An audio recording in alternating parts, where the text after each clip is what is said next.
सब परफेक्ट है तुम्हारा। वेट आपका 4 महीने में 2 किलो बढ़ा है ना। और थायराइड है नहीं, विटामिन डी लग गया, आयरन B12 दोपहर को, कैल्शियम और विटामिन ई शाम को। मतलब ये मैक्सिमम हम दवाई खा सकते हैं, नहीं तो ये सब दूध बादाम में होता है और ये आपका सैलेड सब्जी स्प्राउट्स में मिला के होता है। और विटामिन डी तो धूप में, इसमें थोड़ा सा विटामिन डी भी है, मीकाबॉल, इसमें B12 और विटामिन डी। अच्छी गोली है ये कि इसमें B12 भी है और विटामिन डी भी है डेली डोज। ये 2 की वेजिटेरियंस में कमी रहती है और जो अंदर बाहर नहीं निकलते, इंडियन इलाइट्स कहते हैं ना। WHO हमें इंडियन इलाइट्स कहता है कि खाते पीते जो इंडिया के लोग हैं उनमें B12 और विटामिन डी की कमी रहती है। तो ये एक गोली में दोनों चीज़ें।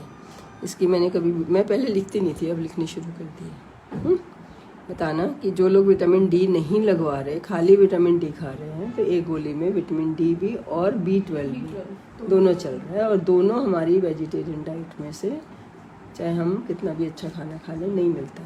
एग में होता है B12 थोड़ा बहुत, मतलब एग में होता है। अगर एग भी खाते हो तो भी ये चीज़ हमें येलो में ही मिलता है। तो आजकल डर बैठा हुआ है कि येलो नहीं खाना। एक्सरसाइज करो, खाना कितना कम खाओगे। एक्सरसाइज ऐसे है कि सांस चढ़ना चाहिए, लंग हार्ट तभी फिट रहेंगे, खुराक से नहीं फिट रहेंगे। जितना मर्जी अच्छा खा लो, हार्ट लंग में तो ब्लॉकेज शुरू हो ही रहेगी, वो तो ब्लॉक होने के लिए तैयार बैठे हैं। आपने उनको रोज़ खोलना है, रोज़ खोलना है, जब तक एग्जॉस्ट हो जाए तब तक एक बार तो होना चाहिए ड्यूरिंग प्रेगनेंसी। मतलब ये आप वॉक कर रहे हो तो इतनी तेज़ वॉक करनी है कि आपसे बोला जाए। जैसे आप दोनों जा रहे हो, हाथ पकड़ लो, गिरना नहीं है सिर्फ, लेकिन और बोल रही है तो बोला जाए। एक टाइम आता है ना कि बोला ही नहीं जा रहा आपसे, वो चीज़ नहीं आनी देना। मतलब वो क्यों नहीं बोला जा रहा, क्योंकि सांस नहीं आ रहा। तो वो चीज़ नहीं करनी कि आपको सांस ही नहीं आ रहा, लेकिन सांस भी लेते रहो। और थोड़ा बहुत अगर हम एक सेंटेंस 5 वर्ड का, ये भी नहीं कि हम बहुत लंबा नहीं बोल पा रहे, तो वो तो नहीं बोल पा रहे, कोई बात नहीं। सिर्फ 5 वर्ड का एक वर्ड सेंटेंस अगर हम नहीं बोल पा रहे तो मीन्स हमें स्लो हो जाना चाहिए। और अगर हम बिल्कुल ही स्लो चल रहे हैं तो वॉक का कोई फ़ायदा नहीं। मैं घर में चलती फिरती रहती हूँ, घर में ऐसे तेज़ भाग के नहीं जा सकते। कमर का सबसे ज़्यादा फ़ायदा वॉकिंग से होता है।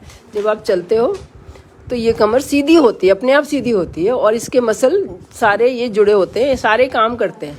ये सारे मसल इकट्ठे आपको सीधा रखने का काम करते हैं कि आप गिर ना जाओ चलते हुए, है ना।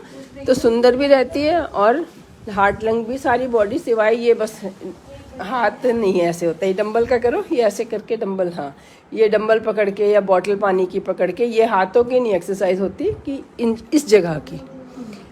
बाकी पूरी बॉडी की चलने में एक्सरसाइज हो जाती है, पैरों की, कमर की, गर्दन की। और सब सही है। बाकी तो सही को सही रखना काम है। आइज़ कितनी सुंदर है, ऐसे वाइट होनी चाहिए। आपकी भी अच्छी हैं। आजकल लोगों की सबकी धुंधली हैं। आप लोग नेट पे काम नहीं करते? नहीं, हम तो फ़ोन पे रहते हैं इसलिए हो गई है। तुम लोग नहीं रहते फ़ोन पे? क्या करते हो? वो तो मैम नेटवर्किंग इंजीनियर है, वो तो हमेशा ही। हाँ, तो सैलेड खाते होगे? कितना खाते हो? 2 जनों के लिए 1 किलो काटना है कम से कम।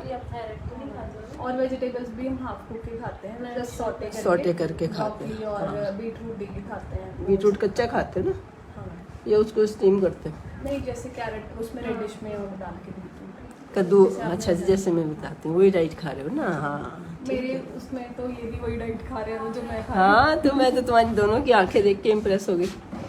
वेरी गुड, बाय कर दो।